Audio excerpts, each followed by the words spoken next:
Principal Usman साहब टेक्सला से पूछते हैं, कुर्सी पर नमाज के जवाज़ की क्या शराइत हैं। हमारे यहाँ एक शख्स तरावी में खड़े नहीं हो सकते तो कुर्सी पर बैठ कर पढ़ते हैं और सजदे के लिए कुर्सी से उतर कर ज़मीन पर सजदा करते हैं, तो क्या ये दुरुस्त है? कुर्सी पे बैठ के नमाज पढ़ने की क्या शराइत हैं, तो लंबा सवाल है, इस पर तो कई दफ़ा जवाब दिया भी जा चुका है। फ़र्ज़ नमाज के बारे में है, लेकिन नवाफिल जो नमाज हैं, जैसे तरावी भी सुन्नत है, तो वो भी बैठ के पढ़ी जा सकती है, बिला उज़र भी। सवाब आधा हो जाएगा, लेकिन बैठ के पढ़ना भी जायज़ है। अब बैठ के पढ़ने में असल ये है कि ज़मीन पे बैठ के पढ़ें। खुद कुर्सियों पे बैठना ये खिलाफ सुन्नत है, जब तक कोई वाकई बहुत सख्त उज़र ना हो।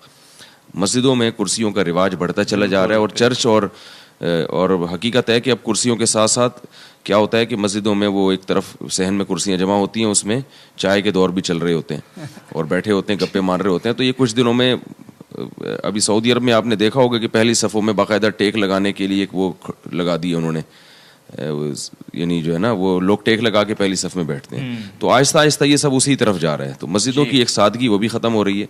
तो कुर्सियों को बहत्तल इम्कान उससे अवॉइड करना चाहिए।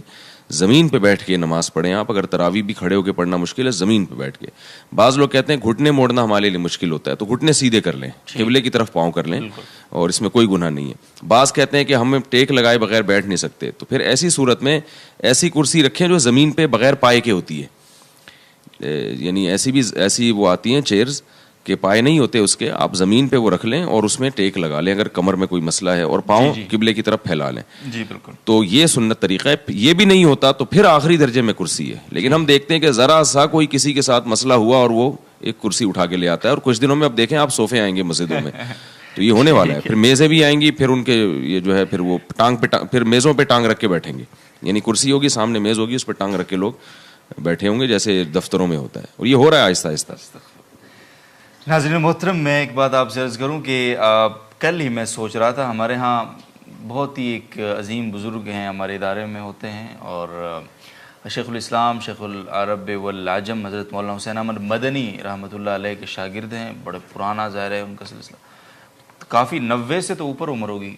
डॉक्टर अब्दुल हलीम चिश्ती साहब, हज़रत मौलाना डॉक्टर अब्दुल हलीम चिश्ती साहब दामद बरकातहुम, कितना ज़ौफ़ है ये हज़रात असातिज़ा किराम जानते हैं उसको। लेकिन मजाल है कि उन्होंने नमाज कभी कुर्सी पे बैठकर पढ़ी हो। वो इतनी मुश्किल से खड़े होते हैं, सजदा इतना दिक्कत से करते हैं, लेकिन कुर्सी पर वो नमाज के बाद तो बैठते हैं, लेकिन नमाज के दौरान वो कुर्सी अभी तक इस्तेमाल नहीं करते और खड़े होकर नमाज पढ़ते हैं। ये हिम्मत है। तो हिम्मत अगर इंसान करे तो बहुत सारी चीज़ें बहुत आसान होती हैं, लेकिन हमने उनको ना एक जहन में सोच लिया हुआ है कि यार नहीं होगा, यार बहुत तकलीफ़ होगी। तो मैं समझता हूँ कि इतना नमाज तो एक इबादत है, इबादत में इतना ज़्यादा जो हमने कंफर्टेबल होने की एक का रिवाज डाल लिया है, मैं समझता हूँ इससे इबादत की शायद वो रूह भी, मैं नहीं समझता, राय आपने सुन ली है असातिज़ा किराम की। बहरहाल कोशिश ज़रूर करनी चाहिए।